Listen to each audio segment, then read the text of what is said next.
I think the biggest thing that we did 7 or 8 years ago was get our own R&D testing team for research and development. There's a lot of SEO myths out there for what does and doesn't work. So now everything that we do, from whether it's in the local kind of lead generation niche up until the casino or porn or finance industry, we're in pretty much every industry you can think of, whether it's affiliate or lead generation. There's different nuances that work in certain industries that don't work in others. Okay, everyone, welcome back to the SEO Entrepreneur Show. In this episode, I'm going to be interviewing James Dooley. Did I say that correctly, hopefully? Okay, you certainly did, perfect. Yeah, so thanks for coming on. Thanks for having me. Yeah, so if you real quickly give like a short little, elevator pitch of, where you started, and we'll get into the details, but, where you're currently at, where you started, and where you are now. Yeah, so started out initially in the construction industry, needed a website being built. Quickly got into SEO, met with some good people early on in the industry from like Warrior Forum and Black Hat World initially to start with. Started to realize that obviously with certain penalties that come along with certain Black Hat techniques, that it's better to build longer term kind of white hat brands and stuff like that. So got more into brand building and started to realize with neighboring niches how I could get into different industries, which would then kind of tie into the industry that I'm in now, which initially started out building playgrounds and sports pitches. And then from there now we're in over 650 different niches on rank and rent and lead generation. And a lot of it kind of starts to tie into each other with cross sells and upsells and stuff like that. So it's been a long journey, but it's been a successful one. So it's been good. Right. That's amazing. So how did you end up discovering SEO? I had a website built. It wasn't ranking. So I rang up the web designer and said, "Hey, you've not done your job." And he says, "I'm a web designer. I'm not an SEO." And I was like, "What is SEO?" And then realized there's a whole algorithm behind Google. Started to try to reverse engineer it. Failed miserably for the first few years. And then started to network a lot more, kind of talk to the right people, do the right SEO courses. Things started to progress from there. And then I think the biggest thing that we did 7 or 8 years ago was get our own R&D testing team for research and development. There's a lot of SEO myths out there for what does and doesn't work. So now everything that we do, from whether it's in the local kind of lead generation niche up until the casino or porn or finance industry, we're in pretty much every industry you can think of, whether it's affiliate or lead generation. There's different nuances that work in certain industries that don't work in others.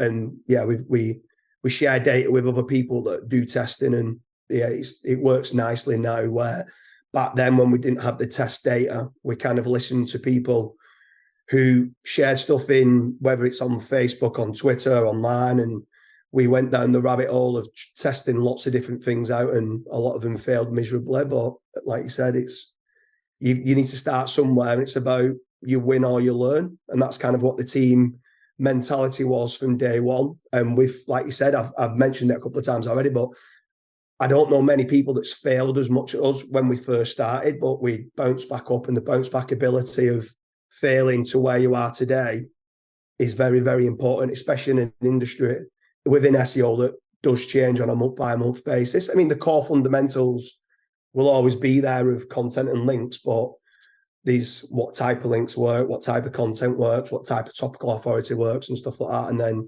when you start throwing in engagement signals and stuff like that as well, then it can start getting a little bit messy. Yeah, for sure. And I want to get into that kind of granular detail, especially on the engagement side, because I know you're big on engagement signals and user experience, and I'm really loving that recently. So I really want to dive into that component. I think it's a very big missed piece of SEO, like huge. Sure. So not to get too amateur here, but how did you make your first dollar online? I'm really interested in that. So it was just in literally building out artificial sports pitches and playgrounds. We started ranking like very local to where we are in Manchester in the United Kingdom. So it was ranking in local terms. It was almost like literally keywords in your title tag, get the keywords in 3 or 4 times on the page and you could rank in your local town. Then we started expanding on different towns and stuff like that, and going for the county and going for the major cities around where you work, and then just keep developing from there. And then in time, we started ranking in 100, 200 different areas. That started to generate the leads. And then we started to realize there's so many different variations of keywords. from keyword research. Back then, I wasn't using stuff like SEMrush and Ahrefs. It was just old school, type something into Google and see what came on the auto suggest and then write an article about that. There was no keyword clusterization or grouping of keywords and stuff. It was pretty much, there's certain probably pages now that I'd merge into one page that I just did dedicated pages for every single keyword I could think of. And back then it worked pretty well. Yeah. Like you said, over the years now, we've started to fine tune quite a lot of what we do, and everything's mathematical and predictable now with how we do our SEO and strategies. Yeah. It's funny because I talked to so many SEOs who got started in the last 4 or 5 years. I always tell them, you don't understand how much easier it is to do SEO now. I mean, it was a lot of guesswork before, and we basically, I personally just relied on the Google Keyword Planner basically for my keyword research at one point. So, and then other than that, it was just trying to understand the industry. So in a way, it was actually beneficial because we were forced to think about what are the nuances within this industry? And then we just created content around that, which is kind of what we've reverted back to now. People are like, well, you just need to study the industry. So, but I'm glad you brought that up. So right now, how are you making money in SEO? So I think we've got 682 rank and rent sites that are successfully being rented out at present. They're in approximately 650 different industries, but not all 650 industries are working. We've got 8 affiliate sites in the gambling, casino, slots, bingo industry. And then our biggest growth came from growth by acquisition. So what we started to realize was I got a very good financial advisor on board who obviously the biggest expense within the business was content and links. So then we started to realize, well, instead of using all these different agencies, why don't we just buy some of these agencies, which is kind of the method we went down. So we acquired a content agency that had 47 content writers. We acquired a link building agency for the guest posts and the niche edits. And we then started to build out our own PBN network, which, to be fair, we don't do much on the PBN front much anymore. And a lot of our stuff now it sounds very white hat, but we build good quality content. We build making certain we've got data-driven, statistical data type content, and then we will build links to those pages to physically try and rank them. And then once they start ranking, they do naturally start acquiring links. It was when I first started out in the industry, the white hats would say, "Oh, build good quality content, and the links will come." And they're like, "They're not coming." But then what we started to do now, we started to understand that methodology, where we know certain keywords or certain pages would actually naturally attract links, or infographics or videos and stuff like that could actually get you the backlinks that you need. So physically build the links to those pages initially to give them the boost. And then I'm so surprised now by I think people link out a lot more than they ever did nowadays. SEOs are taught that linking out's good. So if you're ranking and you've got a good quality article, you are naturally going to acquire quite a few links, which is good. Right. Yeah. So I want to go back to the acquisition side of this. So I think it's fascinating because I'm assuming your rationale for doing the acquisition of the content agency, the link agency, is you wanted to acquire their systems, I would imagine. Yeah, exactly that. Okay. Yeah. So we tried to set up certain processes and systems, and we started to realize, let's say on the guest post front, that these people we could buy the guest post from them. And even if we went directly to the website owner to get a guest post put on their site, they was trying to charge us more than what the link building agency was. And again, it was to do with volume of kind of links that they was buying from these website owners. So we started to realize that the buying power that these link agencies have got, combined with the processes and systems of getting good quality. I think another big one as well with the acquisition was we became really annoyed with certain link vendors because there was placing links on manipulated DR type, manipulated traffic guest posts. And yes, they hit the remit of it was a DR 50 or DR 60 or whatever, but it was clearly manipulated. And still to this day, there's I don't mean to badmouth, I'm not going to mention any names, but there's so many kind of people that sell links that they shouldn't be selling links on the sites that they are. The clear guest post farms, they're part of bad link neighborhoods and stuff like that. They're toxic. They're probably going to have a detrimental effects on these people that are buying these type of links. But people are still buying them because they see that oh, traffic and DR is the metric that you need. And it's sad to see, but I suppose they need to go through the process of failing like we did when we started out. Yeah. Yeah. It's funny. I have people in the training. Sometimes we'll review like link opportunities, and someone will submit one. It'll be like DR60 and it has 10,000 organic search visits a month. And I'm like, oh, really? Okay. Let's dig into it. So first we look at the links. Oh, okay. Links are garbage. Then we look at the traffic. And of course, this is the part where people get really thrown off because they think traffic equates to quality, which is not true, right? Yeah. So, and they don't realize that traffic can also be manipulated on Ahrefs and SEMrush. So I can create my own keyword and drive bot clicks to that keyword and juice the search volume.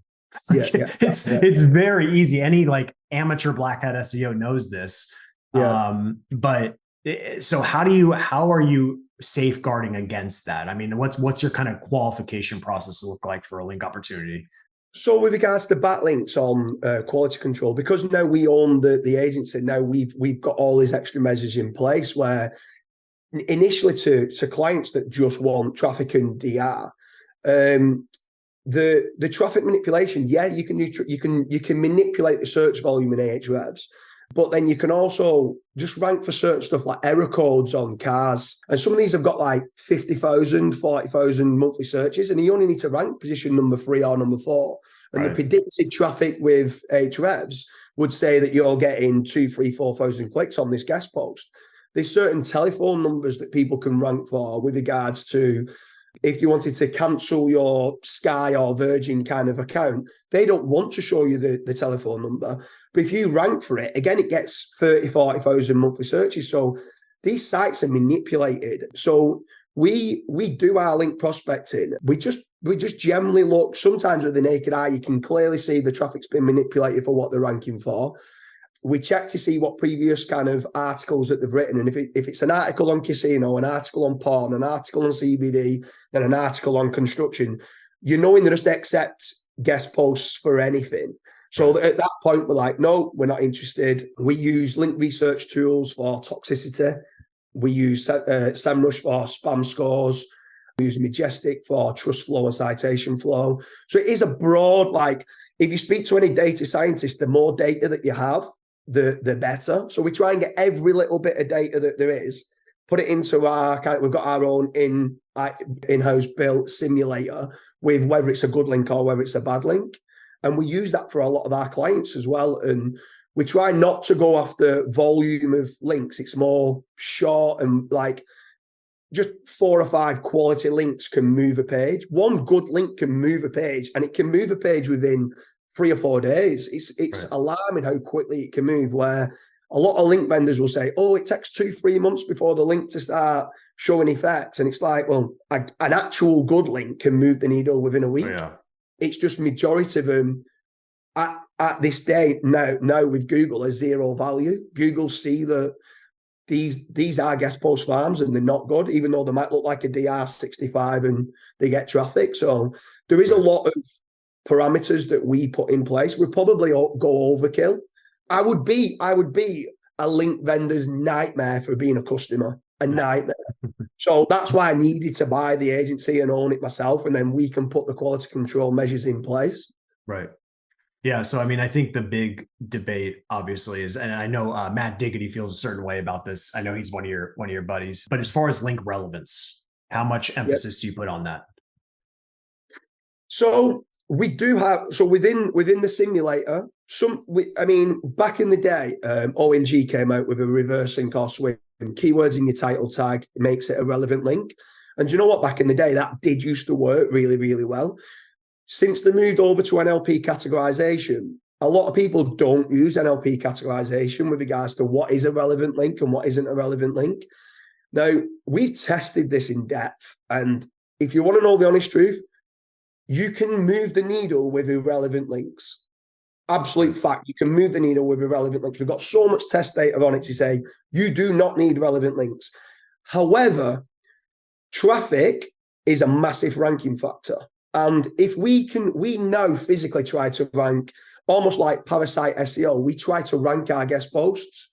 If it's a niche edit, well, it's just more about power. But if it's a guest post, we want to try to rank our guest posts for what we want our money site to rank for. And if we can try to rank us number one and the guest post number two, happy days. And so we do get relevant links, but is it the holy grail? No. I'd say more make sure you've got a low toxicity, high trust, and a high powerful link. But we do relevant links, if that makes sense. So it's I wouldn't want to turn around and start saying you can go and get all the relevant links and it's going to move the needle, because on the flip side to it, we've done mass 301s previously. And when we've done a mass 301 with a relevant site, we've seen really good gains. When we've used it on an irrelevant site where it's got thousands of irrelevant backlinks, we have seen declines. So there's an argument, there's a debate. I could sit on one side of the debate and say, you need relevant links. I can sit on the other side of the debate and say, I have built irrelevant links and it's moved the needle. Right. Yeah. I mean, it's tricky because obviously, who's going to turn down a link from Huffington Post or Forbes or any of these authority sites? They're not technically relevant, right? I mean, to that core relevance. So I think it definitely comes down to having a nice blend, right? You got to do a little bit of both. Exactly. Yeah, exactly. So, I mean, not only that is when you talk about relevance, what you're talking about relevance, is it page level relevance, domain level relevance, paragraph level relevance? There's so many different levels to what is a relevant link. You could have an article about a butcher's, but they might have gone to the casino and won loads of money in the casino and naturally linked to that casino. Do you know what I mean? Like it's an irrelevant page level link. It's on a butcher's website, but the articles talks about their Christmas do where they went to a casino and won some money.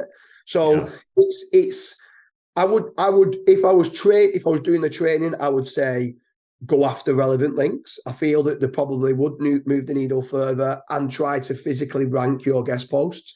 We're a big advocate of actually powering up your guest posts to physically try to rank them.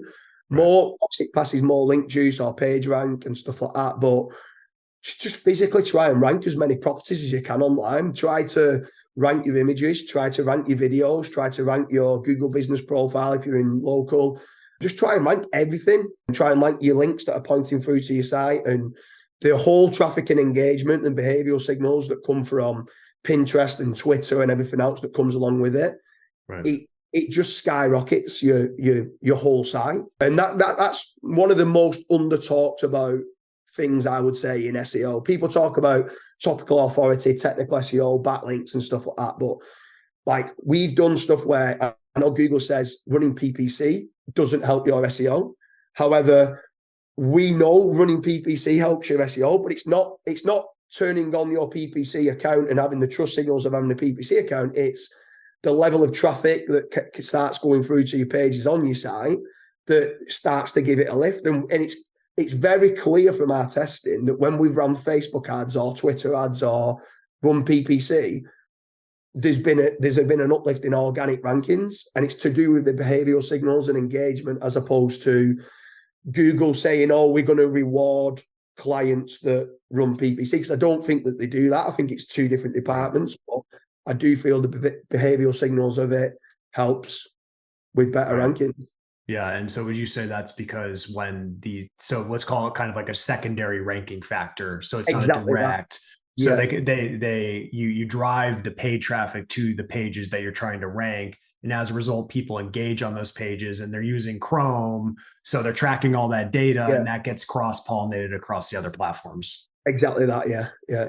I tell you what's quite scary. Now, I don't know the full understandings of this, Nathan. I wouldn't say I'm more of a businessman than technical, but Google can detect traffic, even if it's not in Google Chrome, even if it's not from Gmail, even if it's not from, like, there's so many different facts, even if it's not everything on an Android and stuff like that. Some people talk about some DNS 8.8.8 and DNS 8.8.4 and stuff like that.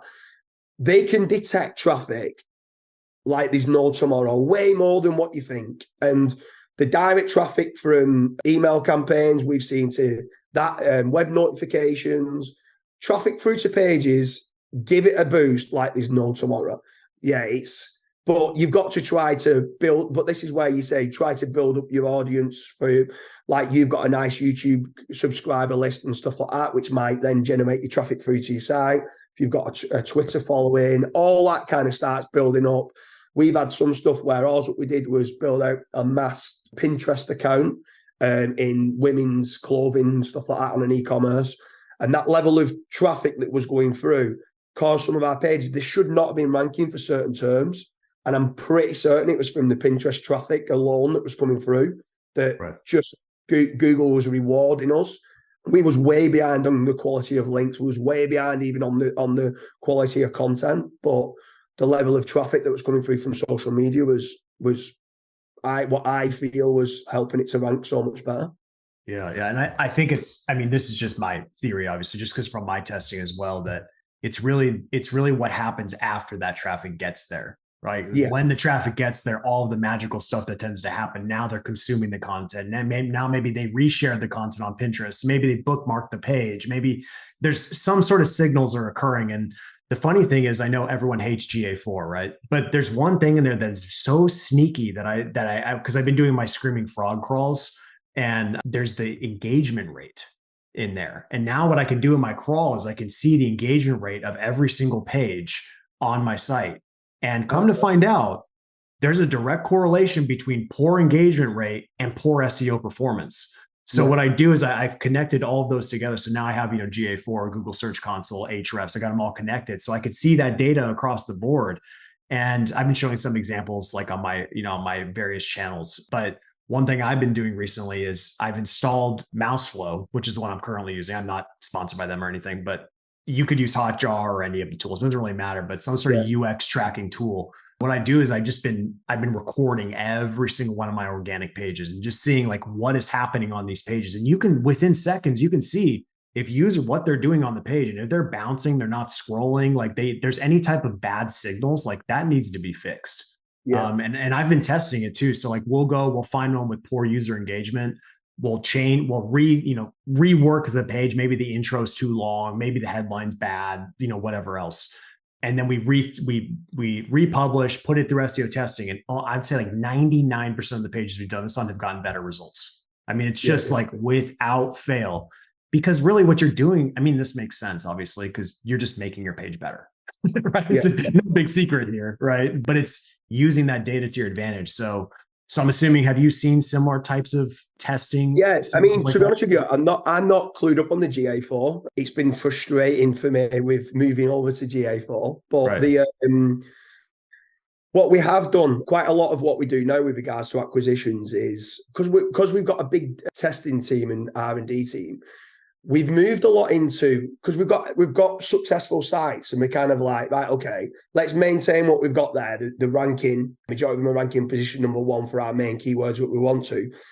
What can go wrong? So now we've started to move into like EEAT penalties, unnatural link penalties. So we've set up a disavow and something called Backlink Doctor, which does like link audits and stuff like that.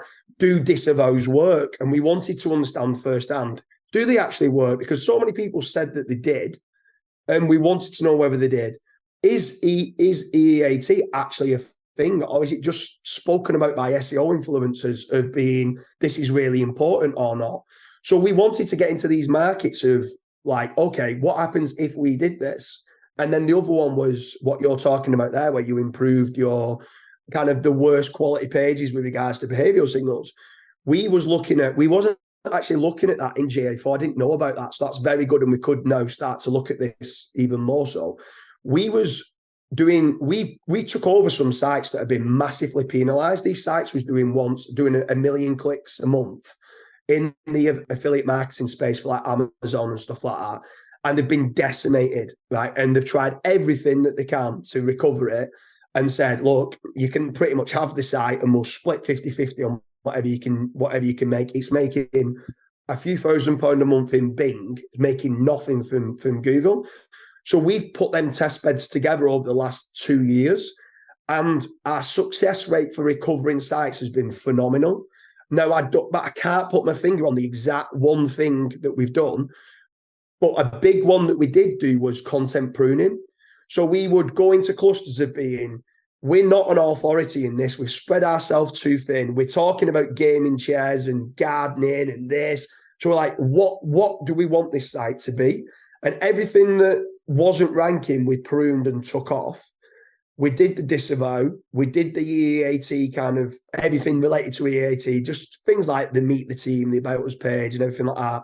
And so many sites we've managed to recover. And yeah, we want to get into that more because we want to see exactly what's working. And more so now within the industries and our networking, so many people are hit with penalties and they pay good money because they might be earning £100,000, £300,000 a month. So now only earning £5,000-10,000 a month, they'd pay even if they paid 2 months' earnings. That's £500,000 for a recovery. So we wanted to get into it more, and then the more we got into it, the more we started to realize some SEOs say, when was the last time someone had an unnatural links penalty? And I'm like, I know 5 or 6 last week that people got manual action unnatural link penalties, because that's what we do for people. So I'm like, and then we know, because we're then going back and forth with the reconsideration requests with Google, we know what links are they saying, because they start telling you, well, you've not outreached to these and this is a toxic link. So we get in that information, which we can feed into the link agency. There's nothing with regards to, I've seen, and I might be completely wrong, it's just we've not come across it yet on the thin quality pages. I've not seen a manual action penalty for that. But literally, we've took over certain sites where we deleted 40% of the site, and the site shot up in rankings by deleting 40% of the pages that wasn't performing. Seen that too. But then the big one, which we only came across in the last 4 or 5 months, and I don't know whether you know about this, there's manual action or for transparency penalties now that Google are doing. Now, I was always like skeptical of being, is EAT actually a thing? And then when we started to see these offer transparency penalties, mainly there's a lot that happens in Google News, a lot happens in the finance industry, Money or Life, but these are starting rolling out now across a lot of industries. They only started out in them industries to start with because Google was getting serious problems with people saying this is how you get a 6-pack, and they could be selling certain diet pills that was bad for people's health and stuff like that. So they needed to try and step in with who is behind the articles that's being written. But when we started to see the offer transparency penalties, at that point we started to realize, wow, like no, we do need to start like up in the kind of quality of everything that we do with Meet the Team, About Us, and everything else that kind of goes with what a real business would do. Privacy policies, cookie policies, everything that a real business would do. Now, even if it is just a rank and rent in a local area, we want to tick every box that we can just to future-proof what we're about.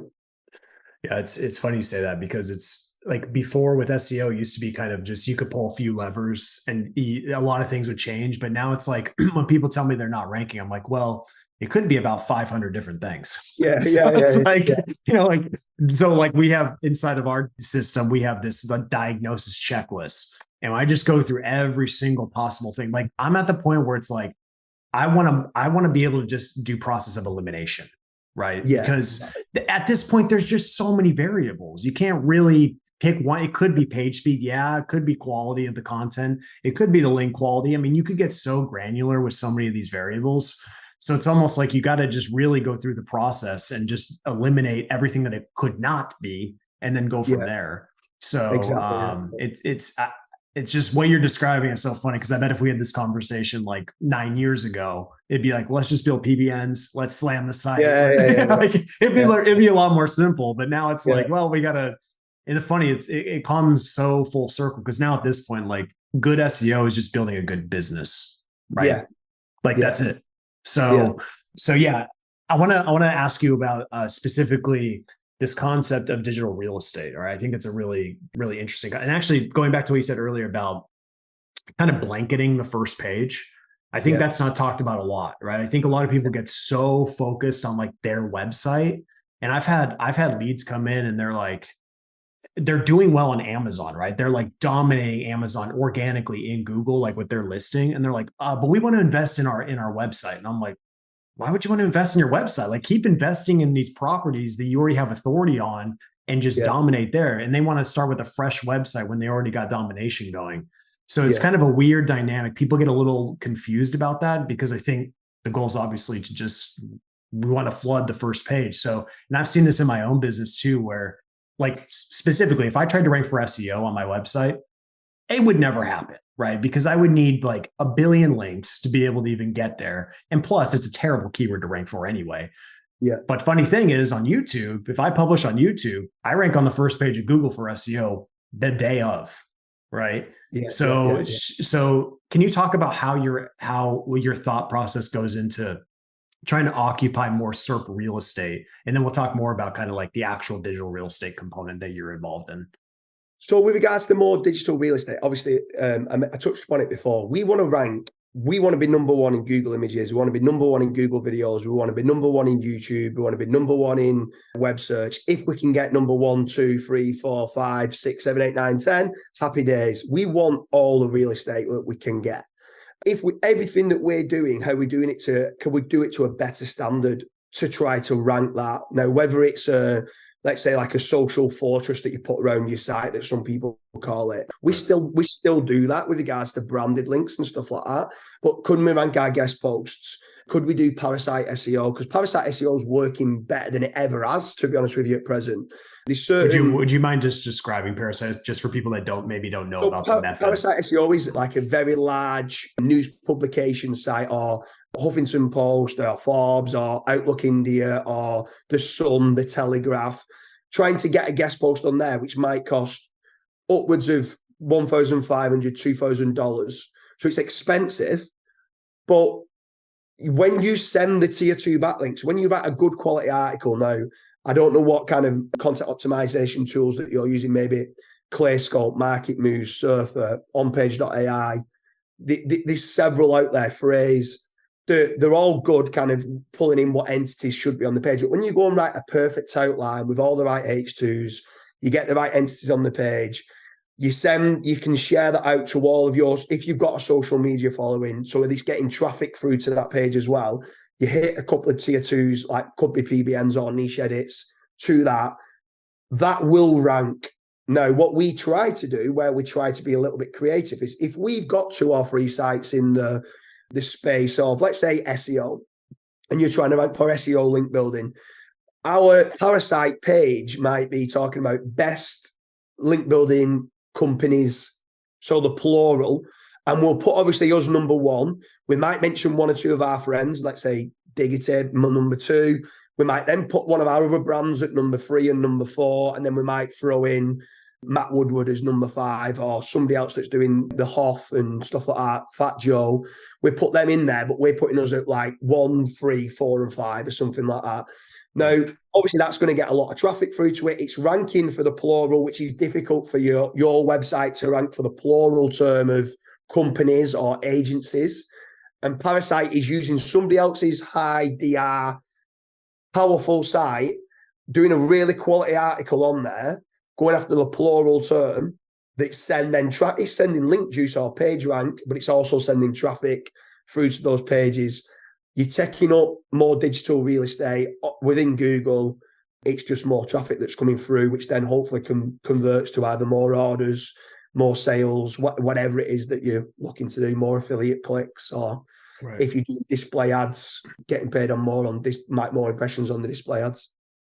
Yeah. So, and you mentioned the types of links that you build to these parasite pages. So I know that's where people get a little thrown off. They think that maybe they have to build really high quality links to these pages, but the truth is you don't really have to do that. But there's obviously some ethical implications as well, right? Like you go on someone's site that they've worked to build, and then you slam their site with a bunch of nasty stuff, which some guys do, which I'm a little torn on that, I don't turn around. What I wouldn't go and turn around and do, there's certain tools like, say, Money Robot, SEO Autopilot, GSA. Right. Now, they actually still work at tier 2, but I'm not going to go and slam a site and hit 5,000 backlinks through to a site that's allowed me to do a post on their article. Now, some say why, because the Telegraph can take it, and I'm like, well, it can take it, but ethically, it's not something that we do. We're trying to do it to bolster the article that we've written, so that ranks. It's actually better for their site that we're doing it, because we want that page that we've done to rank as high as it can be. We don't just worry about page rank's the last thing we worry about, even though we know that if we get that page ranking, it's probably going to attract more links as well, naturally, that will pass more page rank through. We're more bothered about, can this send traffic through to our site? If it can, we want traffic juice, so to speak. And that's kind of which leads to page rank. Well, the thing that's interesting is, especially with parasite SEO, like I think some people neglect the fact that like when you're hitting a site that already has massive authority, it doesn't take as much authority to raise the page authority, right? So like you don't need a massive amount of links. Like if you get a couple really solid links to that parasite page, like that authority is going to lift pretty quickly. It's just like how if Forbes publishes an article, they rank on page 2, like today, right? You know, it's just because they have so much strength. So one other thing that works very, very well, if you are negotiating an article to be written on a big domain, is, which then you won't need to do tier 2 backlinks. If you go into Ahrefs, sort by best buy links on their site and see whether, if you post this article, look at an article that might be strong on their site and just get one internal link through to it. That one internal link through to that page, that new dashboard page, it powers it. You don't need to do tier 2s. You're pretty much going to be ranking for the title tag that you've put in pretty much instantly. Literally within 24 hours, you'll be there if it's a good parasite domain of what you're looking at. Right. Yeah, very, very interesting. So that's kind of on the SERP real estate side. So obviously on the digital, now you said you have over 600 rank and rent websites. So man, operationally, that must be a lot of fun. Yeah. So how are you handling that operationally? And then talk about kind of like what the strategy is there as far as those sites. So a lot of these sites, once you've actually got them, if they're in local, so we try to get them where ideally if we can get them up to the earnings of 5,000 a month, that's kind of, and it sounds daft, I'm not saying we cap it at £5,000 a month, but we get to a point where we was trying to get it to 6, 7, 8, £9,000 a month and stuff, and it was costing us too much to get it to ranking for national terms. So some of these are like, they'll rank for, let's say, a plumber or an electrician, or we try and dig down really deep into, like, so I'll give you a niche. We dealt with a plumbing company and we realized after a while that we was generating them leads for fixing taps and they wasn't making much money. But then we realized, and it was only after working with them for 18 months, that their most profitable service that they did was installations of wet rooms. And we wasn't targeting that. So then when we built a dedicated site out for wet rooms, that pretty much within 6 months got to us earning £5,000 a month. And it probably only cost us about 20,000 in total to physically rank the website. Because it's so granular. So it's so granular. It's so like not many people have got a dedicated site on it. And we just had a site, and not only that, the conversion of the site, because we was just wet room specialists. That's it. Smart. Super we smart. We don't do fixing taps. We don't do, even though part of the wet room is doing showers and stuff like that. It was just, we are wet room specialists. All the videos was wet rooms. All the images were just wet rooms, and that was it. From that, then a lot of the times we speak to a client. There might be a financial advisor, and you speak to them, and then they might say, "Yeah, well, I do pensions, I do mortgages." And when it's only when you start going granular into where they make the most money, you do a little sub niche of it, which might only get 200-300 monthly searches, but they're so profitable. And once you find that niche and you can dominate, and you can then rank 1, 2, 3, 4, 5, 6, 7, 8. Once you know those micro keywords that you can go after, that's where you make your money. Some of these big keywords that people chase that might be getting 30, 40,000 monthly searches, where all the other SEOs are chasing it, a lot of them are informational based terms. They're not bottom of the funnel, the top of the funnel keywords that everyone's chasing. And the real money's in the bottom of the funnel. Now, don't get me wrong, you still need a lot of topical authority around the bottom of the funnel terms, but too many people chase search volume and not really looking at the monetary value. They don't sit down and listen to the business owner of what makes them money. And that's the big thing that what we're good at. We niche down very specifically.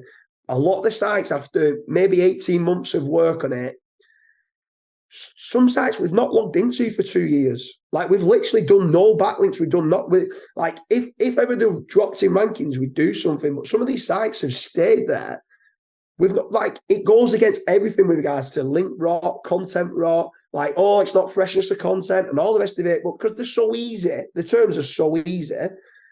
And we have got the authority now. We have got the best backlink profile. We have got the best content. Why is Google going to change us? They're not. Like, we are the best in that niche. They're going to keep us there. And that's where we took the approach of, like you was asking about the digital real estate. How did you get into this? Like, people think McDonald's is a fast food business. Actually, McDonald's is a real estate business. They own the real estate. That's what they. If you go under companies like the company of what they're listed under, they're listed under real estate, not fast food. And it's because they own. It's because they rent out the properties, and it's only the property that they rent out flip burgers and sell burgers and chips. But actually, they're a real estate company, and that's where, if you actually ever watched the film of the McDonald's film and stuff like that, it's a really intriguing story about owning the real estate.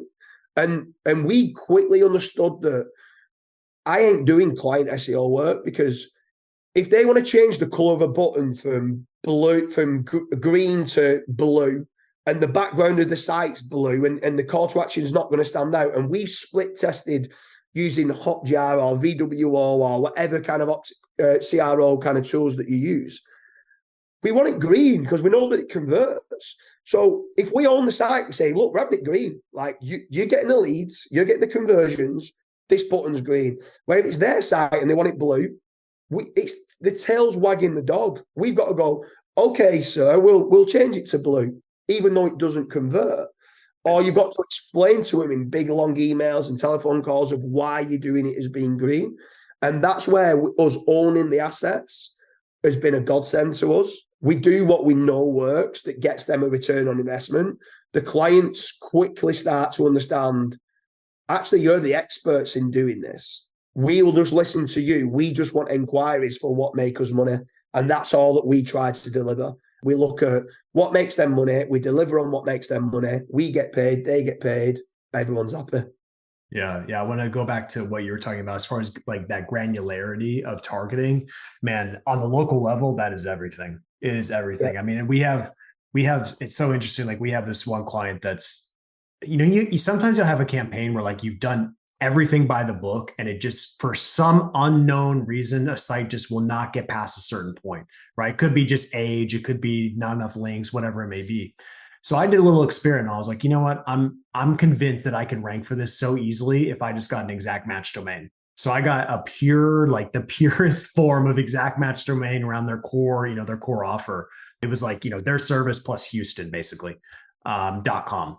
And with it, and by the way, I went and registered a business in Houston as well for their specific one. So just to do the full like local pack and everything. And within about 2 weeks, local pack, organic's already there. The site has no links, nothing, because it's so incredibly granular. And I've tested this like across the board. Like, I have a little example I do in the academy, which is stlouisseoconsultant.com.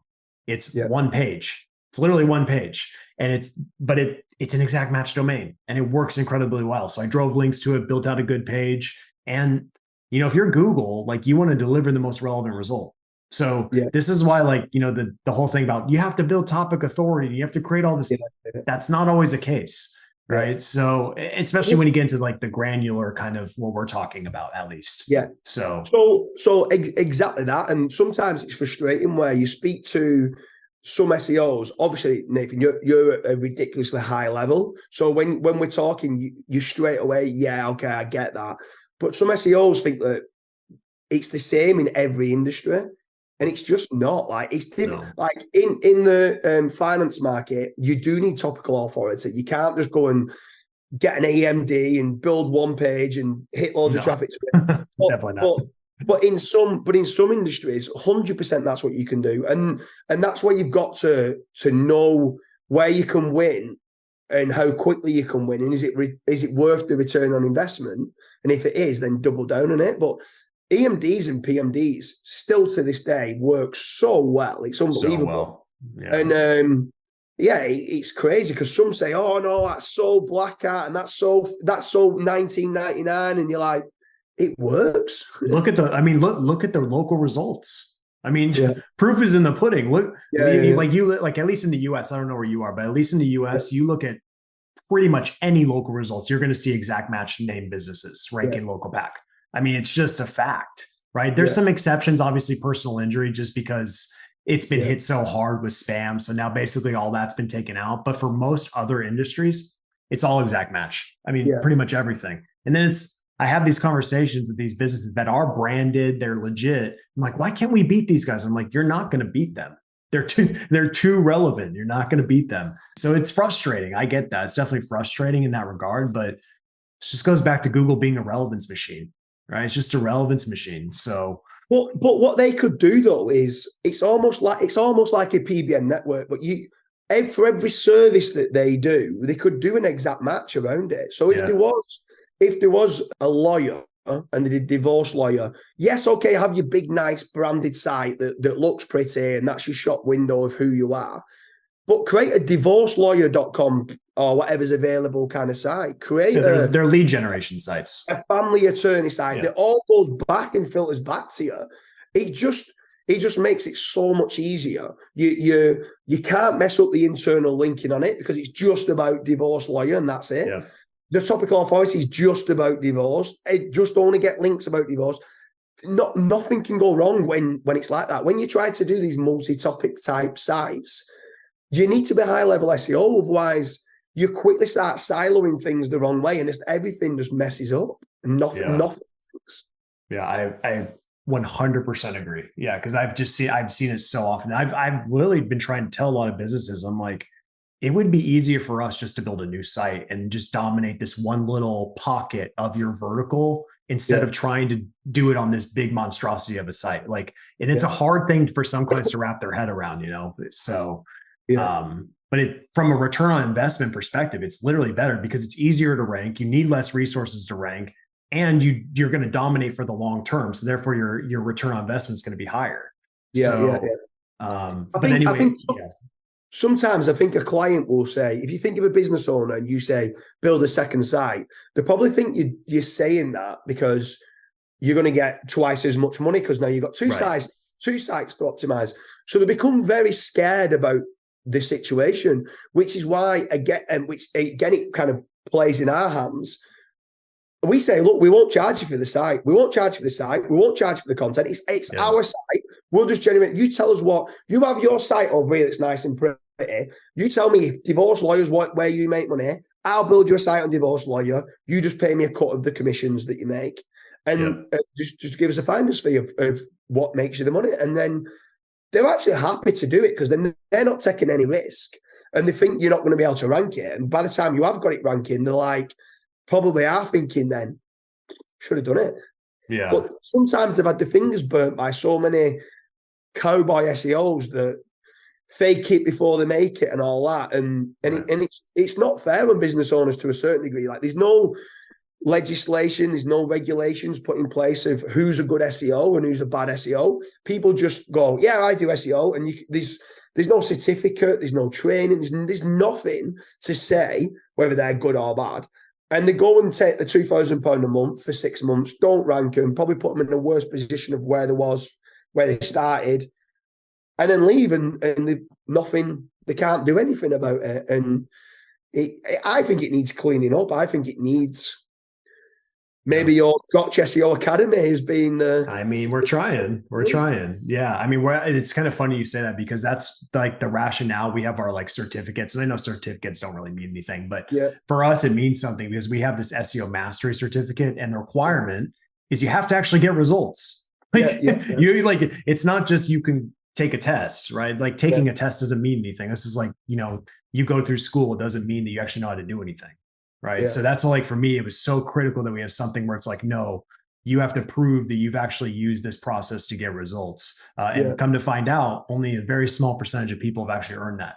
Right. Yeah. So I tell you what, I've had a few employees that have done your training and they absolutely sing it from the rooftops as being amazing. I owe you quite a lot, if I'm being honest, Nathan. I've got a lot of employees that every video you create, they're straight away watching it. I appreciate that.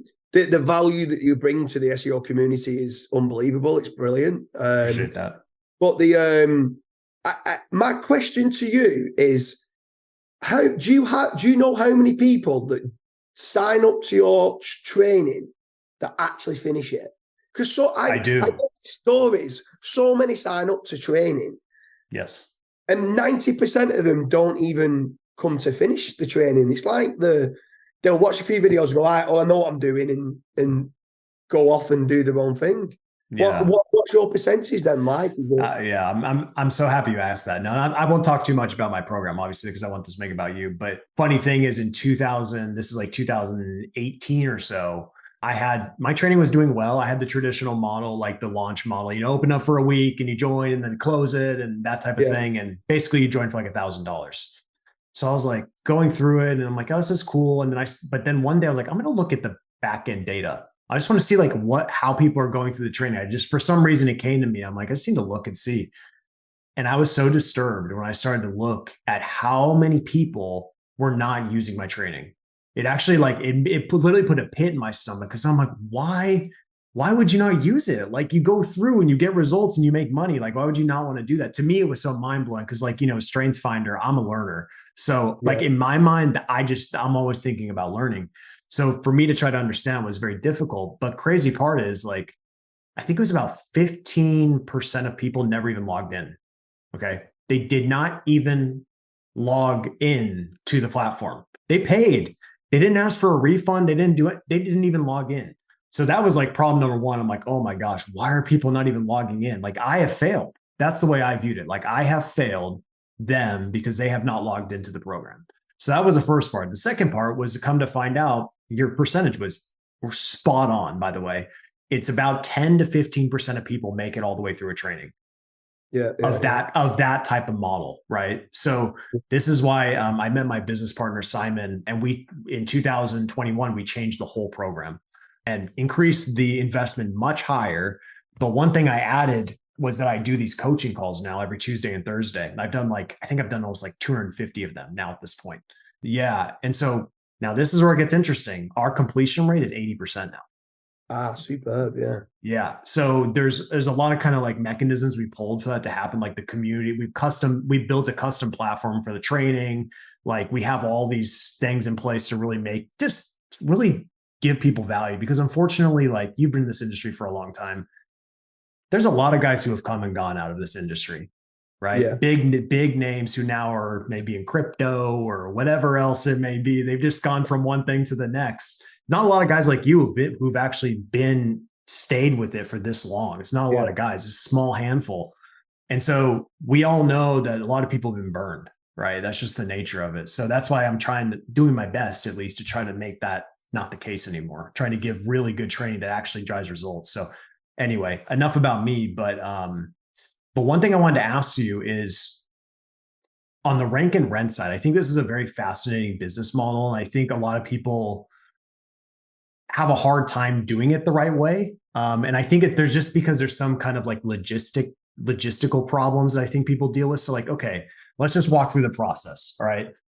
You pick a niche. All right. So obviously I'm assuming you're picking niches that have a pretty high customer value, I would imagine. So you're not going after like hot dog stands. You're going after, people who can actually fork over some good dough. So you're picking those types of niches. You're creating a like we mentioned, very focused website that will rank very well. Are you going for the local pack in this case, or are you just going pure organic? So our method to start with is we actually don't go very, very niche specific to start with. So prime example, I'll give you one as being roofing, right? We'll enter roofing, just general everything related to roofing. And you've got flat roofing, blue roofing, biodiverse roofing, slate roofing. Are you going big metropolitan city or subs, like a smaller city outside of the main? We're going big. We're going big. Okay. Like, so we build out one big site, and then it's almost like spray and pray, or throw as much mud at the wall and see what sticks. And then what we start to do is we build this site and we just give the leads away for free to who's interested in roofing leads, right? And then what they start to do is people. Are you emailing them or directly calling them for the lead, like to give them the leads? So we've got like VAs in the Philippines that just outreach to every single roofing company that we can find in the UK and say, look, we might be generating some leads that you might be interested in. There might be some stuff you don't do, but there might be some in there that you do. Would you be interested? I'm not going to charge you. You can delete the ones that don't work for you and keep the ones that you convert. So we go that big, and then what starts to happen is 6 months, 12 months down the line, they start saying, we've just converted a job. How can we get more of these? So then we start then talking to the client, what did you convert? Oh, heritage. Oh, I didn't even know what heritage roofing was. Where are you based? Oh, you're based in Essex. Okay. And then we start, how far do you travel? So then all that we do is the rank and rent method makes it very easy for us to, we know that if we tell a client it's going to cost you £20,000 to build the site, I can't afford that. That's generally what they're going to say because they don't know whether it's going to rank. We know that we need to put £20,000 generally in for content and links. We then ask them for all the photos, the videos. We make sites that the users like. We're giving people a site that is heritage roofing, heritage photos, heritage videos, the content's quality, and it's going to a heritage roofing company. Like it's their, in our eyes, it's their site. We just get paid a marketing fee, which we call a rank and rent model. At first, we do it where they might pay per lead, and we might charge them just a little, just £5, £10 a lead. We don't charge them much to get the foot in the door. And then what starts to happen, Nathan, is 2-3 years down the line, a lot of these businesses, they might go from 2-3 vans on the road to 20 vans on the road. The business owners can't sleep at night because they actually start to say, whoa, hold on a minute. You could switch us off tomorrow. And I've got 18 vans here that I couldn't fulfill. And there's families and stuff like that. And we're sat on a gold mine where we could put a lot of people out of employment. So, and sometimes I've got to make certain that my staff do everything with, I've got a vision statement where everything's got to be done with honest, trust and integrity. That we don't, if someone did come along and say, oh, I pay £5 a lead more, we won't just switch them off. Like, we've built a relationship with this client. That site is that client's site, even though it's ours, it's their site for the longevity of them paying for the leads and for the conversions.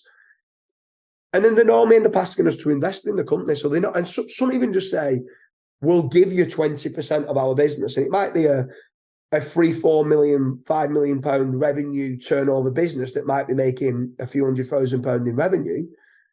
And they're giving us 20-30% of the business as long as we put the assets into the business. And it allows them to sleep at night. They've grown to numbers that they couldn't have grown without us. They're happy to give like 20-30%. And it's almost, that's where we've gone down the road of being almost like an investorpreneur, where we go in then and help their sales generation. There's other stuff like we own a call center in the UK as well. So if ever there's an overflow, too many inquiries are coming through, it can go through to our call center. They can take the initial calls and then kind of turn it into sales generation instead of a lead generation. So we're just business people that enjoy working with other successful business people and trying to make them as much money as they can. And in turn, then that will lead to us earning more money. But money for us isn't the driving factor day to day. It's how can we make our clients more successful? And obviously that will turn into us making more money, but we actually do care about them. We care about the employees that they have. Like, I try and go on as many Christmas do's as I can with these different businesses and stuff like that, and have a good time with them and celebrate the successes, like enjoy the journey. Otherwise, what's the point? Like, some people say, why are you still doing this? Like, you could just be on the beach drinking pina coladas and chilling out. And I'm like, I just love it. I love the giving back. I love my staff, seeing them progress. I love the clients being successful, and it just works all around.